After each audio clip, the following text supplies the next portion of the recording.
É, esse rapaz me está pondo numa coisa bem estranha, bem difícil. É falar de mim mesmo, é uma coisa que eu acho difícil. Eu prefiro a crítica alheia, o que os outros falam, mas vamos enfrentar.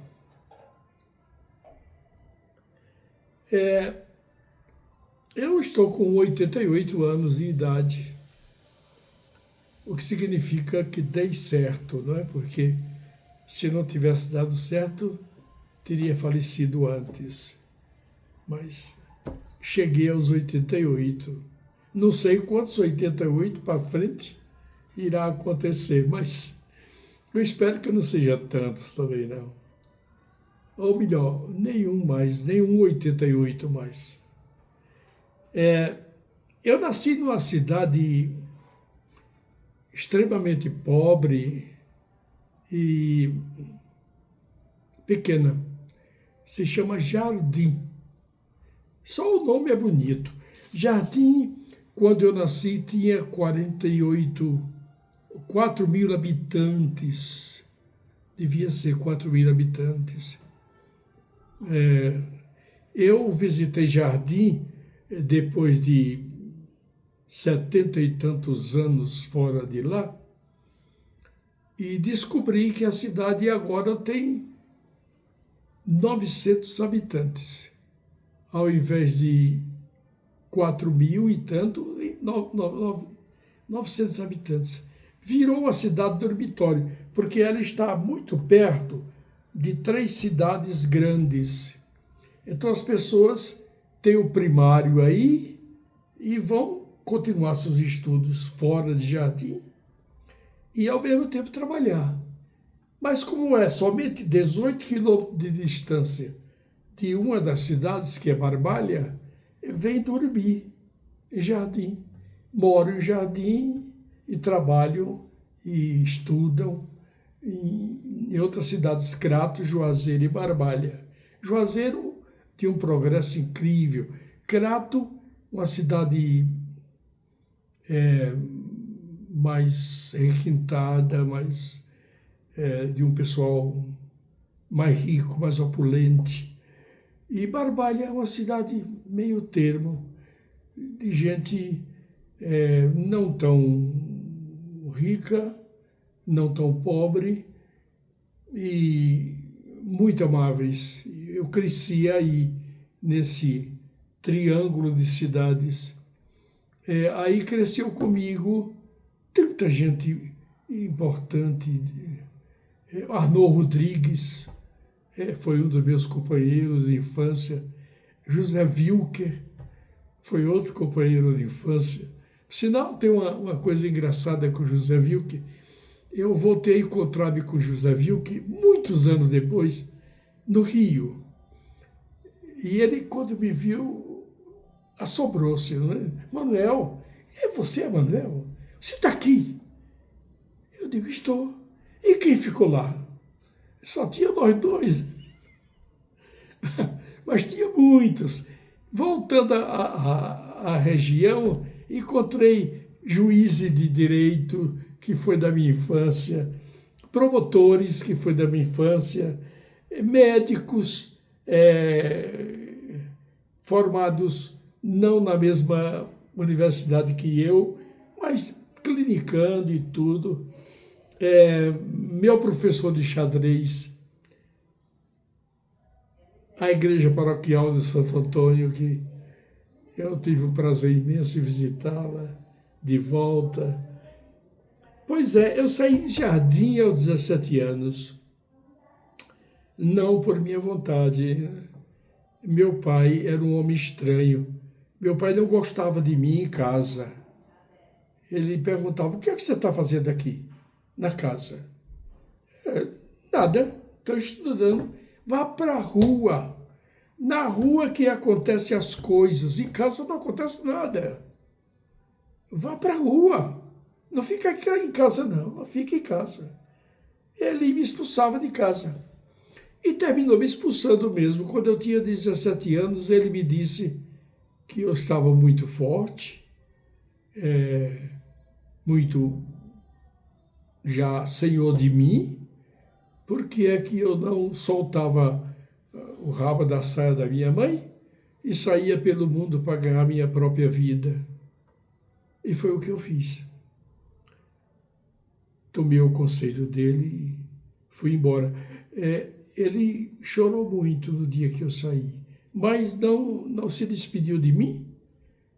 Eu era filho único, coisa estranha. Ele muito rico, coisa estranha, mais estranho ainda. Minha mãe também chorou muito, me deu um dinheirinho e me deu uma maletinha com alguns pertences, umas mudas de roupas, né? E eu fui para São Paulo, de carona. A primeira carona foi num caminhão de cebola até Juazeiro da Bahia. De lá tomei outra carona e assim fui, até chegar a São Paulo. Morei em Água Fria, nessa época um bairro distante demais do epicentro de São Paulo, mas na casa de uma pessoa muito humilde e, por coincidência, tinha o nome da minha mãe. E mais coincidência ainda, eu tinha o nome de um filho que ela tinha perdido há 4 meses, assassinado. Então, quando eu cheguei, era como tivesse voltado o filho dela. Essa mulher ficou de uma alegria imensa e cuidava de mim como se eu fosse o filho que havia voltado. E foi muito bom para mim, porque ela me permitia dormir no mesmo quarto dela. Ela tinha um quarto de aluguel, onde tinha 5 beliches. E era em cada canto da casa, do quarto, um beliche, e no meio, no centro, outro beliche. Cada beliche com 2 andares, né? E aí dormiam as pessoas, pagavam 5 cruzeiros naquela época por uma noite. E pagava antes para poder dormir. Eu comecei a estudar na USP.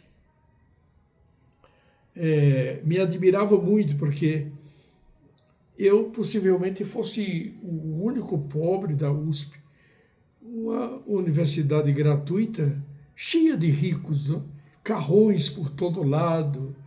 Eu era o único que chegava de ônibus e andava um pouco para poder estudar. E meu primeiro trabalho foi limpar vidros de edifícios por fora. Um colega me ensinou, esse colega tinha 71 anos. Era irmão de Dona Maria José, Dona Maria Antônia, que era a dona da casa que eu morava. Foi ele que me deu trabalho. E olha, eu tinha um pavor de altura incrível e terminei me acostumando, eu gostava da altura. E limpava um edifício, os vidros, e tinha dinheiro suficiente para passar um mês sem trabalhar, estudando. E assim comecei a minha carreira. Terminei de fazer física, fiz os 3 anos de física, licenciado, né? Era o Instituto Básico, era física, matemática e química, tudo junto. Depois decidi ir para o Rio de Janeiro, logo que me formei. E fui para o Rio de Janeiro, aprendi música, na Ordem dos Músicos do Brasil. Estudei música e aprendi contrabaixo. E tocava à noite, na noite carioca. Era a época da Bossa Nova. Olha, eu fui um felizardo. Eu convivi com pessoas extraordinárias. a família Peixoto, digamos, Calbi, Iara, Moacir, Araquém, são irmãos, né? E tinha Ciro Monteiro, que era tio deles, e também era um grande cantor. E a equipe de músicos do Drink era formidável, formidável. Tinha dois pianistas cegos, os dois chamados Paulinho. Os dois eram cegos. Tinha o Moacir pianista, tinha outro Moacir organista, que era quem acompanhava Calbi Peixoto. Eu tocava contrabaixo e cantava. E o time de cantores incluía gente fantástica. Tinha o Marcos Moran, tinha o Wilson Simonal, eu estava no bando, Iara Peixoto, Luiz Bandeira e um rapaz que se tornou famoso logo depois que eu cheguei, chamado Miltinho. Ele gravou muitos discos e abandonou o Drink. Ficamos nós trabalhando. Meu pai, lamentavelmente, faleceu uns 2 meses depois que eu me diplomei, recebi meu diploma em São Paulo. Ele veio para meu diploma, bromeou comigo, ele era muito rude e falavam muito errado. Ele disse, olha, parece que não vai sobrar canudo de papel para você, não. Pelo meu nome, Pereira Manuel Irismar, né? Pereira ficava lá no final. E quando chamaram meu nome, eu disse, olha, pai, sobrou canudo de papel para mim. E fui receber meu diploma. Recebi o diploma, quando eu voltei, meus colegas que sabiam do meu sacrifício para estudar, vieram ao corredor para me felicitar, me tocar, me dar parabéns. E quando eu estou chegando, meu pai, chamaram meu nome outra vez. Pereira Manuel Irismar, eu digo, não chamaram ninguém 2 vezes, só a mim? Por quê? Será que vão tomar meu diploma? Olha o que passou por minha cabeça. Quando eu voltei, o reitor me diz, senhor, o senhor ganhou as melhores médias em 4 anos seguidos na USP. Aqui tem um prêmio para o senhor. O senhor vai fazer seu mestrado onde o senhor quiser. Eu escolhi Bariloche, porque em Bariloche o clima tem as 4 estações muito bem divididas e as experiências todas podem ser feitas ao ar livre. E eu fui para Bariloche fazer energia nuclear. Seria o meu mestrado. E passei em Bariloche 1 ano e meio. Desse ano e meio foi fantástico, porque Bariloche também era uma estação onde vinha muitos ricos pela neve, não? Para esquiar, tudo. E muita gente nos via, nós estudantes, no hotel. Então, muitas delas pensavam que a gente era rico. Arranjamos muitas namoradinhas bonitas, porque elas pensavam que a gente era milionário, né? Eu não tinha nada. Eu era só um estudante e estava ali grátis e ainda tinha um saláriozinho para estudar. Quando eu fiz meu mestrado, voltei à minha cidade natal. Minha mãe já não estava morando lá.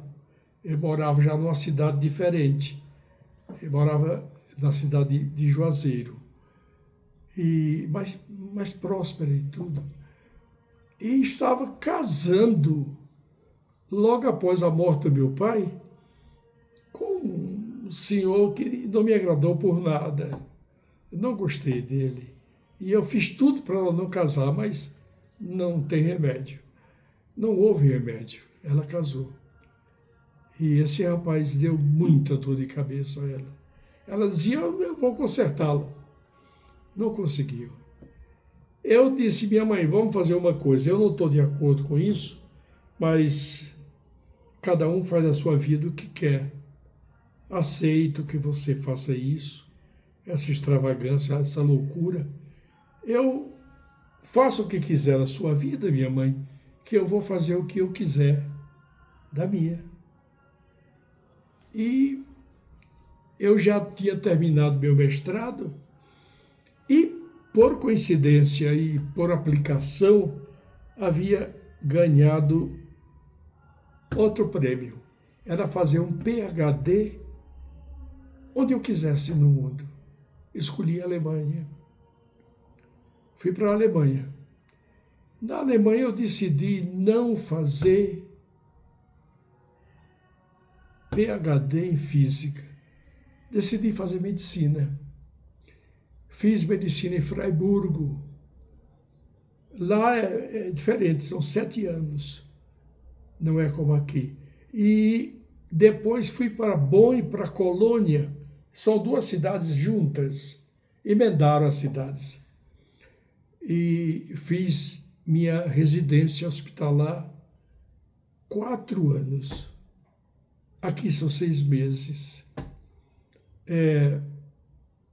Eu acho que a medicina, o homem tem que amar muitas pessoas para ser médico. E o meu grande amor são as pessoas. Eu gosto de gente. Posso não conviver muito como amigo. Eu sou um tipo mais afastado, mas eu gosto das pessoas. E me formei em medicina. Apareceu um concurso. Na Alemanha é muito estranho, porque nós formamos nossa casa, eu e outros estudantes que não tinham dinheiro, formamos nossa casa do lixo. Às quintas-feiras, o lixo é o lixo grande. Então as pessoas jogam fora a geladeira, jogam sofá, que caiu um cigarro e queimou um pouquinho ali no canto. Eles não querem mais aquele sofá. Querem um novo. E aquele sofá não tem a quem dar, nem a quem vender. Todo mundo pode comprar um sofá novo. Então eles jogam fora. E a gente pegava essas coisas e levava para casa e fizemos uma casa magnífica com lixo. Né? Pegamos uma geladeira com 8 portas, daquelas geladeiras imensas de bar, que tem uma porta, 2 portas, 3, para guardar coisas diferentes. Nossa geladeira tinha 8 portas. Aí, em Bonn e Colônia, a vida era bem interessante. E era a época da Guerra Fria. Andava russos e americanos tratando de convencer aos melhores estudantes, os mais aplicados, a trabalharem para eles. A mim me tocou americanos. Me convenceram e já me deram um bom salário para que eu não aceitasse o trabalho com russos, que fosse trabalhar com eles. E fui trabalhar com eles nos Estados Unidos logo depois que terminei a medicina. Trabalhei 39 meses na planta de alimentos para astronautas, no projeto Apollo. Isso do ano 69, dia 20 de julho de 69, eu estava em Cabo Canaveral vendo o primeiro foguete que se dirigia à Lua.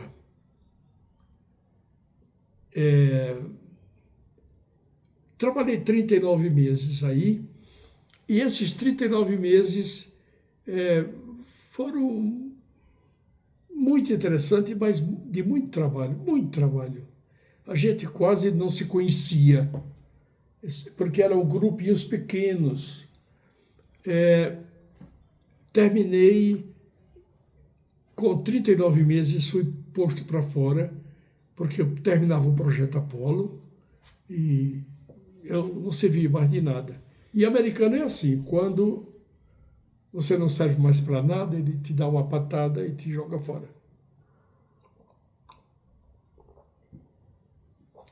Fui para Nova York, passeei cachorros, fiz supermercado para quem não podia, pajeei velhos, fiquei com criança na casa enquanto o casal ia assistir um filme ou a coisa. Nessa época, a televisão não era tão importante e o pessoal saía muito para assistir filmes, cinema. E eu ficava com a criança. Às vezes nem fazia nada, porque a criança não acordava, né? Dormia o tempo todo, eu só ficava na casa por precaução.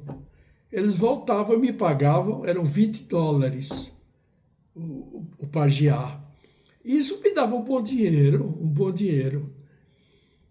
Mas apareceu um concurso em Nova Jersey para inscrição para um concurso para médicos, pessoas formadas em medicina. Eu me apresentei e era muita gente que participava do concurso. Eu voltei um sábado seguinte, que era o dia que eles apresentariam os resultados, né?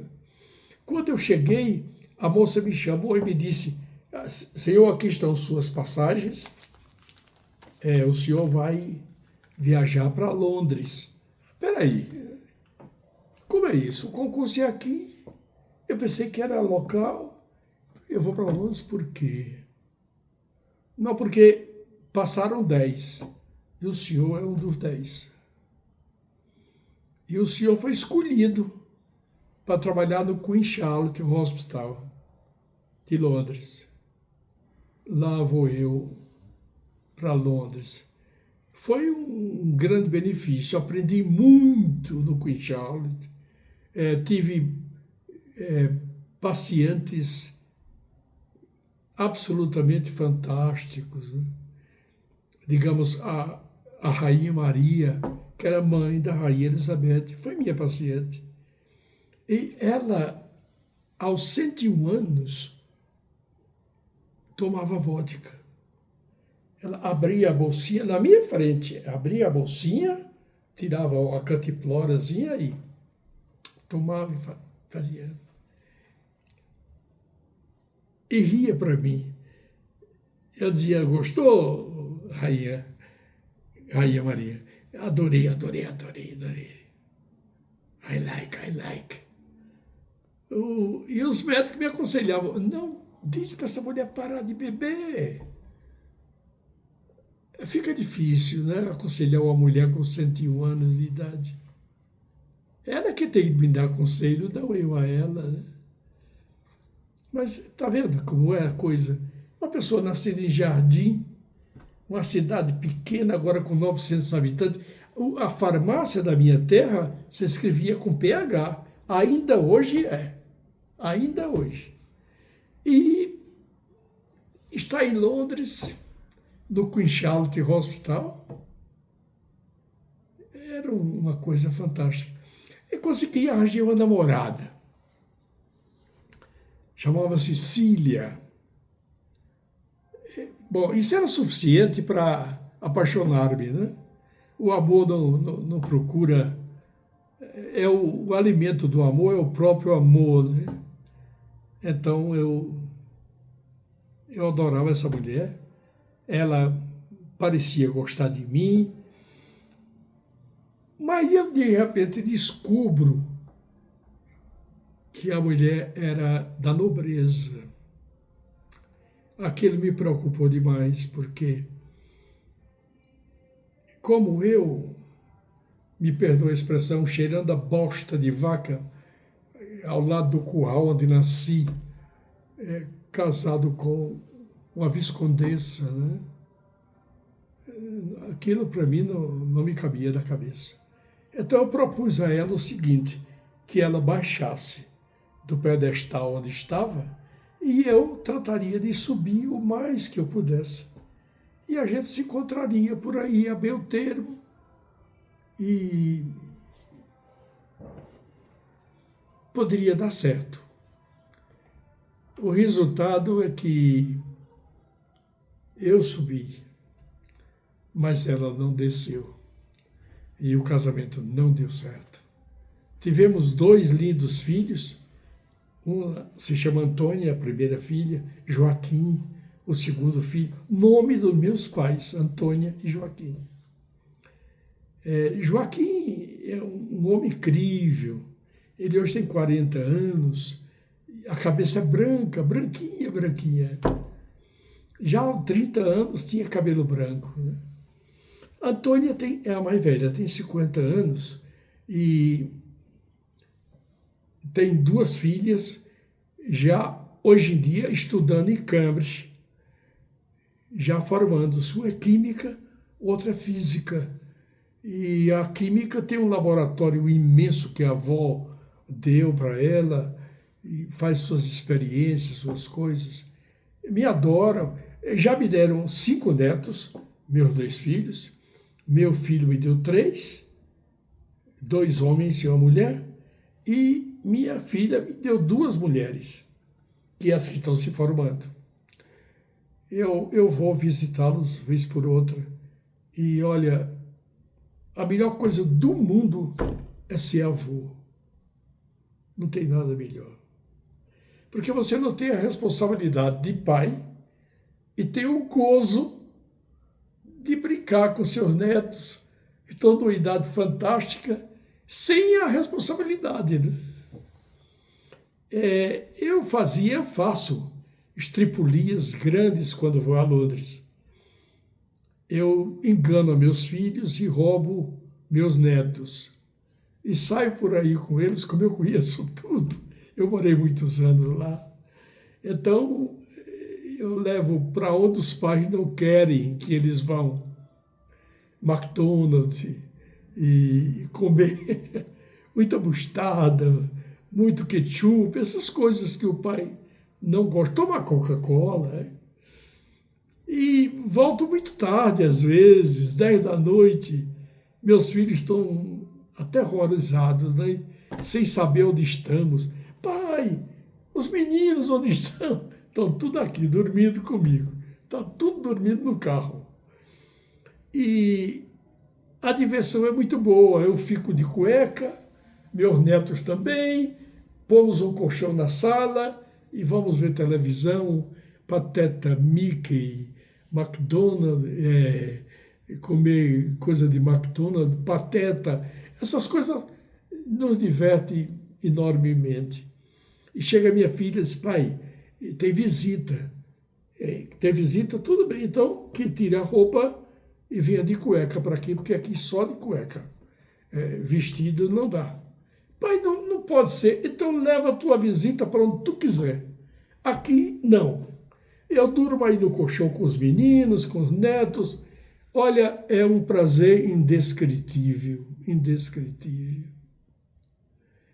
E o ruim é a viagem de volta, porque o choro é muito grande, né, deles. Eu tenho que sair escondido. Meus filhos levam meus netos a um passeio e eu fujo, chorando. Eles e eu. Estou me segurando. Aqui eu cheguei em 94. A intenção era levar minha mãe para Londres. Minha mãe tinha ficado viúva do segundo marido, esse que não deu certo, né? Que não podia dar certo. Eu levava minha mãe para Londres, era a minha proteção. É tanto que eu não trouxe nada. Muito pouca coisa. Cheguei, encontrei minha mãe muito doente, muito velhinha, muito pobre. O cara acabou com toda a fortuna que meu pai deixou. E era muita coisa. Acabou. Eu encontrei minha mãe comendo, o prato dela era uma lata de goiabada. Ela comia numa lata de goiabada. E a diabetes era tão forte que quando tocava a sineta de um colégio que tinha perto, ela corria para o colégio para tomar doce das crianças. Você vê a que chega a doença. Eu descobri açucareiro debaixo da cama, que ela escondia o açucareiro para comer açúcar. Eu descobria pelas formigas. O resultado é que eu disse que minha mãe precisava de um tratamento mais sério e me mudei com ela para Uberaba. Em Uberaba eu tinha alguns médicos amigos meus, começando por um famoso médico chamado Dr. Lineu Miziara, um magnífico doutor, cardiologista e um grande professor. As aulas de Lineu eram verdadeiros poemas. Lineu era um médico de verdade. Porque para ser médico de verdade, o homem precisa saber 3 idiomas: latim, árabe e grego. Por quê? Porque esses 3 países foram onde a medicina nasceu. E como dizia Sócrates, você tem que ir à origem para entender as coisas. Você tem que saber esses 3 idiomas. Senão, não. Hoje em dia, a medicina é um jogo de ganhar mais. Você vê, nós temos no Brasil mais universidade de medicina do que de qualquer outra. É medicina e direito. Te dou um exemplo. Em Belo Horizonte, existem 9 estações subterrâneas, 9 estações de metrô e 30 faculdades de direito. Nós estamos sofrendo uma epidemia de advogados. E me parece absurdo que um pai crie um filho, sustente o filho, mantenha o filho estudando tão caro e de repente chega em casa e encontra o filho advogando, né? Isso é um desastre. É como encontrar um filho médico sem gostar das pessoas. Eles vão ser médico, não é para cuidar das pessoas, é para criar Nelore. Para isso vão ser médico. Porque tem mais universidades de medicina, porque é a mais procurada. E tem mais gente que faz medicina, porque é a profissão mais rentável. Em Franca, se formam 300 médicos por ano. Sabe quantos ficam em Franca? Quanto muito, 15. 15. 285 vão embora daqui. 300 médicos se formam por ano. Vão procurar ganhar dinheiro. O negócio é ganhar dinheiro. E quando tem dinheiro, comprar um laboratório, comprar algum aparelho muito mais sofisticado, como ressonância magnética, como qualquer outro aparelho caro, tomografia computadorizada.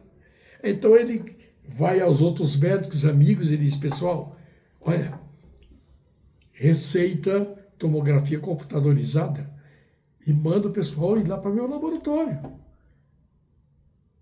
Por quê? Para me ajudar a pagar, porque é caro demais o negócio.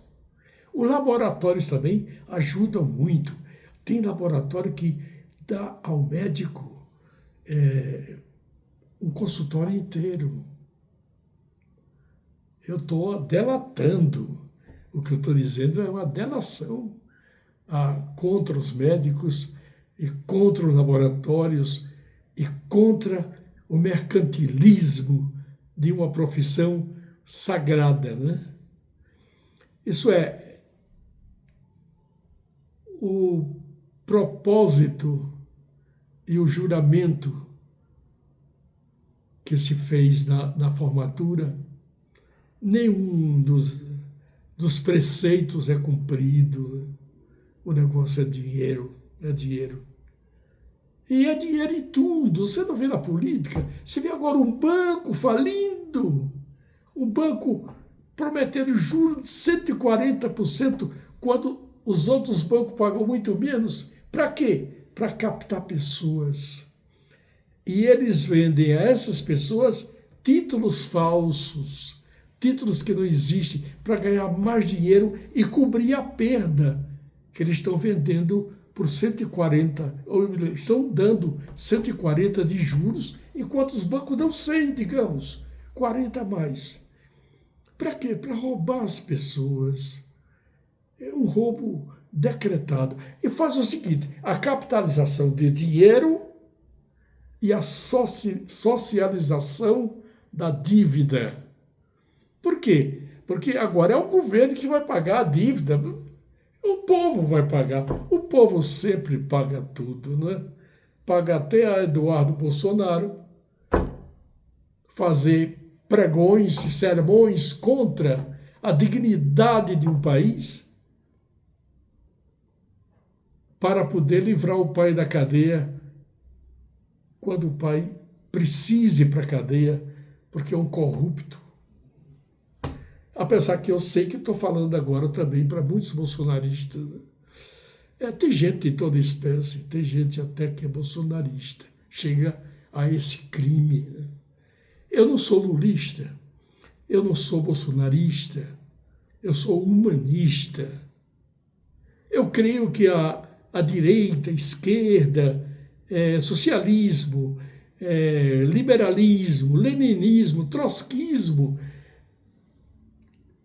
todas as tendências ideológicas são pontes de evolução do purgatório da existência do homem, pontes de evolução entre o inferno do não ser e o paraíso de um amor transcendente, onde eu creio que já cheguei, onde eu creio que algumas pessoas já estão lá, esperando pelos que ficaram atrás, com isso de idealismo, com isso de que eu voto em Bolsonaro, ele pode ser o que seja, eu voto em Lula, pode ser ladrão, pode ser...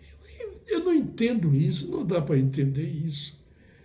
Bom, então eu não pude voltar porque minha mãe estava muito doente. Eu descobri que eu é que tinha que ficar. E resultado, minha mãe com a diabetes tão alterada, já em Uberaba, teve que amputar um pé. Eu queria que amputasse o joelho. O médico teimou, amputou o pé. A trombose passou, tivemos que amputar no joelho. Quando eu queria que amputasse na coxa, ele amputou no joelho. A trombose passou para a coxa, tivemos que amputar a coxa.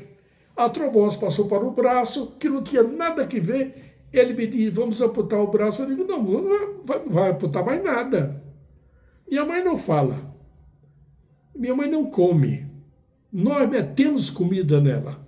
Minha mãe não respira. Tem um aparelho fazendo ela respirar, obrigando ela a respirar. Minha mãe está morta. Eu não sei se ela já não tem morte cerebral, mas minha mãe não vai amputar mais nada, eu não permito. Eu vou desligar os aparelhos e minha mãe vai descansar. Se você desligar os aparelhos, estará praticando eutanásia, me diz o safado do médico que operou. E eu vou lhe denunciar. Você pode denunciar quantas vezes queira, mas eu vou desligar os aparelhos da minha mãe. Então tomei minha mãe da mão, orei com ela, falando com ela. Eu pensava que ela não estava me escutando. Eu tinha certeza disso. Eu estava enganado. Quando acabamos de orar, oramos uma oração de Nossa Senhora Nossa Senhora do Carmo. Acabamos de orar. Eu digo, minha mãe, eu vou desligar teus aparelhos. Tu vai dormir e não vai mais sofrer. Mas não vais acordar mais desse sono. Eu gostaria que tu me desse um sinal que seria teu consentimento para me desligar esses aparelhos. E se me das esse sinal, eu vou desligar com menos culpa no coração. Olha que foi uma coisa estranha demais. De repente, ela apertou minha mão 2 vezes. Eu tomei aquilo como consentimento de que ela estava me dando para desligar os aparelhos. Saí para ter coragem, né? Para tomar coragem. Quando eu voltei, ela estava morta. Não precisei desligar. Não pratiquei eutanásia. Minha mãe faleceu. Eu fiquei morando em Uberaba. Trabalhando em Uberaba, morando em Uberaba. E vim aqui para uma palestra. Que palestra foi essa? Que era uma sexta-feira. Eu dei outra palestra no sábado, dei outra no domingo. Na segunda-feira, eu estava acostumado com o calor de dia, o edredom de noite. Eu digo, isso aqui é terra para se morar. Eu vim embora para aqui. Aí só fui a Uberaba pegar minhas coisas e vim morar aqui. Eu já havia tentado Campinas, achei muito violenta. Ribeirão Preto, achei muito quente. Uberaba era muito quente. E Franca me oferecia todas as vantagens. Fiz amigos aqui. Amigos a quem devo demais. Demais. Poucos, mas excelentes. Eu estou agora na casa de um deles. Meu mais novo velho amigo. E feliz por haver feito essa amizade.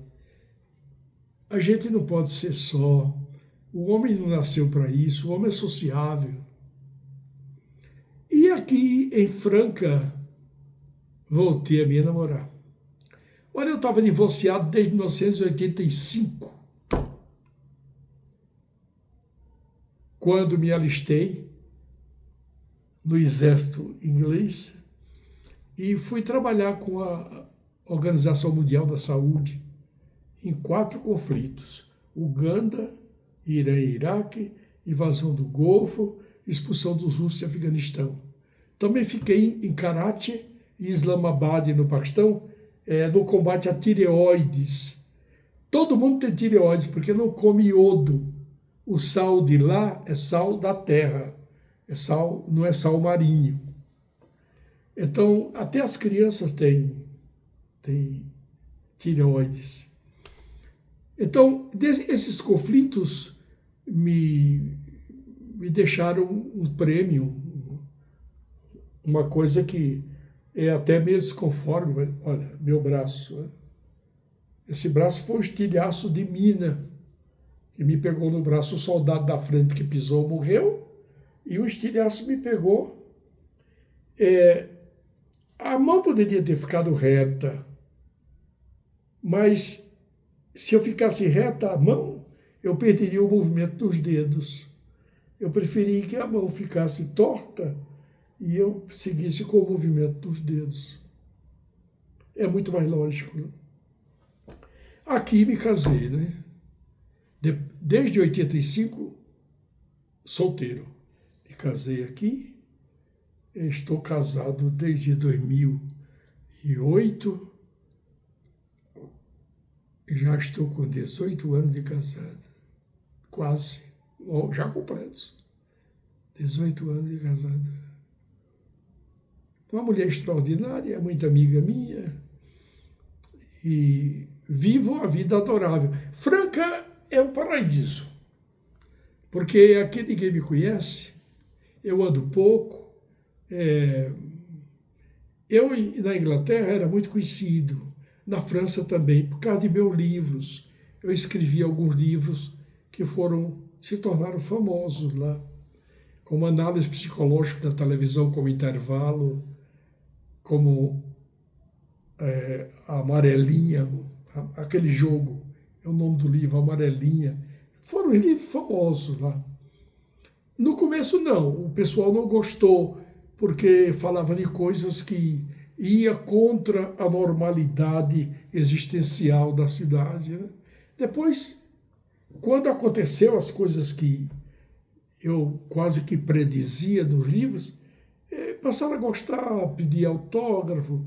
Então, minha vida era muito tumultuada. Aqui não, aqui ninguém me conhece. Lamentavelmente, pouca gente lê, né? Pouca gente lê. Aqui já escrevi 26 livros, dos quais eu tenho muita satisfação. 6 livros de poesias e 20 livros de não poesia. A Guerra que Começou do Nada foi um livro que vendeu muito lá fora. Aqui não. Foi a Guerra de 1930, na Paraíba, a briga entre o Washington Luiz e João Pessoa, terminou com a morte de João Pessoa, e Zé Pereira tomou a frente e fez essa revolução tremenda. Então, aqui conheci muita gente. Como eu estou com um acadêmico, conheci a Academia de Letras, onde acredito que tenho amigos. Perpétua, uma pessoa fantástica. Não só Perpétua, como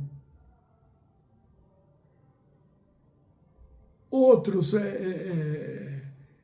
Andrade, Cristiano quase não ia à academia, mas era uma pessoa fantástica. Eu jantava todas as quintas-feiras, 4 pessoas, era Tião Vilela, Marcel, Cristiano e eu. Todas as quintas-feiras a gente jantava juntos. Era uma comemoração muito agradável. E essa é a minha vida. A minha vida é tão cheia de problemas, tão cheia de coisas. E eu sou uma pessoa que guardo em mim uma coisa muito sagrada. Eu amo muito mais do que mereço e muito mais. Quanto mais eu preciso, mais oro, mais amo.